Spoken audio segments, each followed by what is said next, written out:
नमस्कार दोस्तों, आरती सौरभ सहदेव चैनल पर आपका एक बार फिर से स्वागत है। तो आज हम फिर से लेकर आए हैं आपके लिए एक नई कहानी।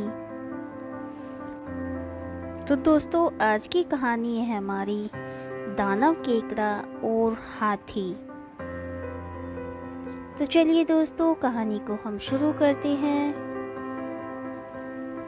हिमालय के किसी सरोवर में एक दानव केकड़ा निवास करता था। हाथी उसका सबसे प्रिय आहार था। जब भी हाथी के झुंड उस सरोवर में पानी पीने अथवा क्रीड़ा के लिए आते तो उनमें से एक को वह अपना आहार अवश्य बनाता।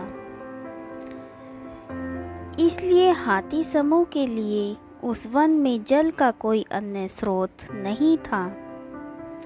अतः गजराज ने अपनी गर्भिणी हथनी को दूर किसी प्रदेश में भेज दिया कि कहीं गलती से हथनी उस दानव केकड़े का ग्रास न बन जाए। कुछ ही महीनों के बाद हथनी ने एक सुंदर और बलिष्ठ हाथी को जन्म दिया। जब वह बड़ा हुआ तो उसने अपने पिता का ठिकाना पूछा और यह भी जानना चाहा कि आखिर उसे इतने दिनों तक पिता का वियोग क्यों मिला था। जब उसने सारी बातें जान ली तो वह माता की आज्ञा लेकर अपने पिता से मिलने हिमालय के उसी वन में आ पहुंचा। फिर उसने पिता को प्रणाम कर अपना परिचय देते हुए उस दानव केकड़े को मारने की इच्छा व्यक्त की और इस महान कार्य के लिए पिता की आज्ञा और आशीर्वचन मांगे। पिता ने पहले तो उसकी याचना ठुकरा दी, किंतु बार बार अनुरोध से उसने अपने पुत्र को पराक्रम दिखाने का अवसर भी दे दिया। पुत्र ने अपनी सेना की तैयारी की और अपने शत्रु की सारी गतिविधियों का पता लगाया। तब उसे यह विदित हुआ कि वह केकड़ा हाथियों को तभी पकड़ता था जब वे सरोवर से लौटने लगते थे और लौटने वालों में भी वह उसी हाथी को पकड़ता जो सबसे अंत में बाहर आते थे। सूचनाओं के अनुकूल उसने अपनी योजना बनाई और अपने साथियों के साथ सरोवर में पानी पीने के लिए प्रवेश किया। उन साथियों में उसकी प्रेषी भी थी। जब सारे हाथी सरोवर से बाहर निकलने लगे तो वह जानबूझकर सबसे पीछे रह गया।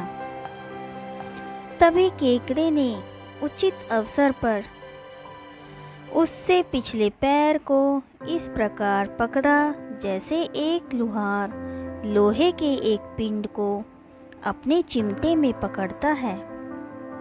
हाथी ने जब अपना पैर खींचना चाहा तो वह टस से मस भी न हो सका। घबराकर हाथी ने चिंघाड़ना शुरू किया, जिसे सुनकर हाथियों में भगदड़ मच गई। वे उसकी मदद को न आकर इधर उधर भाग खड़े हुए। हाथी ने अपनी प्रेषी को पुकारा और उससे सहायता मांगी। प्रेषी हाथी को सच्चे दिल से प्यार करती थी। तत्काल अपने प्रेमी को छुड़ाने के लिए उसके पास आई और केकड़े से कहा, तू है एक बहादुर केकड़ा नहीं है। तेरे जैसा कोई दूसरा हो वह गंगा या नर्मदा नहीं है। शक्तिशाली तेरे जैसा कोई बंदा। मादा हाथी की प्यार भरी बातों से प्रसन्न हो केकड़े ने अपनी पकड़ ढीली कर दी। तभी हाथी ने प्रसन्नता भरी चिंगाड़ लगाई, जिसे सुनकर सारे हाथी इकट्ठे होकर उस केकड़े को ढकेलते हुए तट पर ले आए और पैरों से कुचल कुचल कर उसकी हत्या कर दी। तो दोस्तों, आज की कहानी हमारी यहीं पर समाप्त होती है।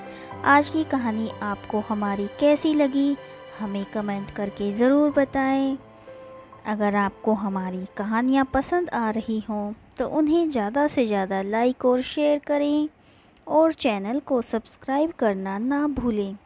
धन्यवाद।